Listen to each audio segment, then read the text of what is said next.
Hey y'all, I just spent 40 minutes recording a really wonderful vlog that had a few more life lessons in it than I intended. So I thought, I'm going to spend 5 minutes giving you the basic one all over again, only faster and cleaner. And I'm hoping that you'll be able to hear me as I do this because I'm not using my little earpiece. So we'll see how this goes. Not even sure where the mic is, actually. So today what I wanted to talk about is story and how we focus on our personal stories and how that influences our understanding of ourselves and of our lot in life. And so the examples that I gave were numerous. I'm picking a hair off the keyboard because there's cats. Okay, but for this I'll just give you one, and uh, how about my chronic illness? We'll pick that.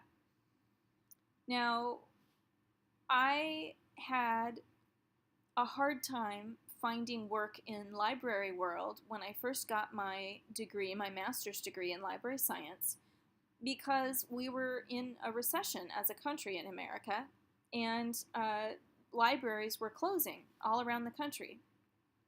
And so there were a lot of librarians with master's degrees and a ton of experience looking for jobs at the same time that I was. And so eventually I felt really lucky when I finally landed a job as a substitute bookshelver. And so I really started at the bottom of the totem pole, the bottom of the career path. Sorry, the totem pole, I don't know that height matters. I don't know enough about that. But at the bottom of my career path, and I had to work my way up.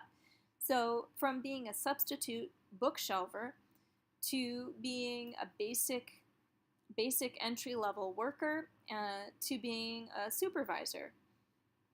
And just as the opportunity came for me to improve my situation yet again, I got so much sicker that I actually was sent home from work, and that was my last day of being a librarian or working in a library. And it took me a few years to realize that I'm never going back, that career is over. And, I have chronic illnesses and I deal with that, and there are still fears that I have around financial security. But really, the story that I want to tell when I talk about these things is not a story about suffering or loss or anxiety or, terrible things happening. Those are the stories that get the most attention, I think, in our society quite often. And in fact, even socially, we end up having, at least,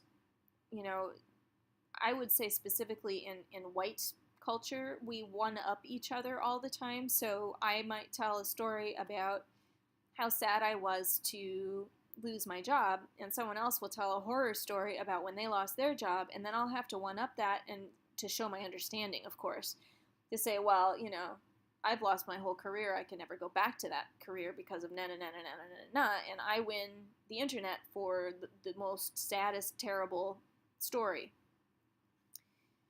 And then it gets to be all about me, because then if I've won, everybody in the group gets to comfort me and, make sure that I'm okay and give me all of this sympathy. And so there's this social reinforcement around telling the story in its worst possible light. And instead, what I'd love to encourage you to do is take a look at your story, and if you've given yourself the time you need to mourn the change, to mourn the loss, to be upset or scared or startled, then you can start to look at that story again and say, what else is there that I'm not saying about this story? What are the good things in this story? So, like, for me, the day that I went home, the day that I was sent home, I sat down, I lay down in bed actually, and I thought, I have all of this free time now. What have I never let myself do that I want to do? Like, what is it that I have never said, that's a priority for my time that I would really love to spend more time doing that I can do in bed. What is there? What things would I really like to do because now I can. I'm just home being sick, being chronically ill, having this challenge. And that was when I realized that I could spend time on the story quilts, that I could look at the textile arts and the fiber arts, and that it wasn't taking away from something that should be more important somehow. And I feel really lucky that I had that realization, because I have been able to focus for, I think, 3 or 4 years now, really intensively with what energy I had on making story quilts, on my art. And I have discovered that I am an artist. I'm not just a reference librarian and a life coach. I am an artist. And I love that. And I love my art. And in fact, being able to still do just a little bit of my art, a couple of hours every month or so, gives me purpose. It gives me satisfaction. And I find it very encouraging because it's something I haven't lost. It's something I've gained. I gained something when I got sick. And being able to recognize that piece of my story, or to tell that story, is so empowering at a time when I am losing power over my life and over my body. And at the same time, I can also say, I'm grateful that I was sent home from work when I was, because up to that point, yeah, I'd made some big mistakes. Yeah, I'd fumbled a lot of things. I'd failed to follow through on some things, but I had not actually hurt anyone but myself in my job because of my chronic illness, because of the progression of my anxiety, of my brain fog, my physical exhaustion. I feel so lucky that I don't have to carry any guilt around for those sorts of things. I never really failed anybody but myself before I left my job. It was perfect timing because I was right on the edge. I was really, at least I don't remember failing anybody, who knows, right? But I feel really lucky about that. And that's another piece of my narrative that I can use. That's another tool in my arsenal for having an attitude that is not an end of the world, my life is over forever attitude. You know what? There are good things here. And to be able to acknowledge those good things, voice those good things, and tell those stories, it's so empowering. It's so supportive, and it gives me possibilities and hope that I would not otherwise have had. And so I want to share that with you and ask you, how are you telling your stories? What are you seeing in your stories? Are you allowing the societal reinforcement of, the worst story wins? Tell your stories for you? Or are you actively choosing to acknowledge the tools and the skills that you have gained from that experience?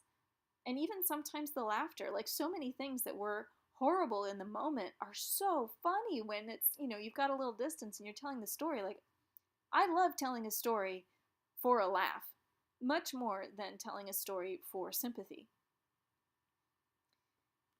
And there are times when I need that compassion and that sympathy, and I'll go to a friend and talk about it. But it's not one-upmanship. It's not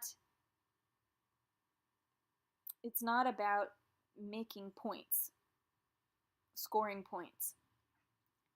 And I think that there's something about the one-upmanship in white culture, in our culture, in my culture anyway, in the society that I have spent time in here in America, that's very isolating, and yet it's the standard. There's this assumption for men still, that you have to be the biggest or the strongest or the best or the most competitive, or whatever that is, and the best salesman, whatever it is. That competition isolates you from your fellow human beings and from collaborations that would benefit everyone, including you. And I think, again, when we tell the biggest, worst horror story that we have going on, or whatever that is, again, yeah, we get sympathy and we get people rushing to support us, but it's because we're separate from the group. It's because we are isolating ourselves, and it's because we're telling a story that requires other people to take care of us if they're going to still be on the list of good people. And so I think, again, it's really empowering because you know your friends are there because they want to be there, when what you're telling, not all the time, again, we deserve support, but when you're telling the good stories, the funny stories, the oh my gosh, can you believe it? This ridiculous thing happened and it's funny as all get out, and I'm going to tell you about it. People want to be with you. They're choosing to be with you. It's not duty, it's not guilt because of how horrible your life is. And I like that a lot better. It's a much more secure friendship. It's a much more enjoyable friendship. I don't have to act like my life is over all the time just because I'm chronically ill to have people still spend time with me. It's not about who's the biggest loser. It's about enjoying life. And there's a lot about life that I find very enjoyable. I hope you do too, because I'll bet that there's a lot in your life that's pretty awesome. Be well. I look forward to talking with you again soon.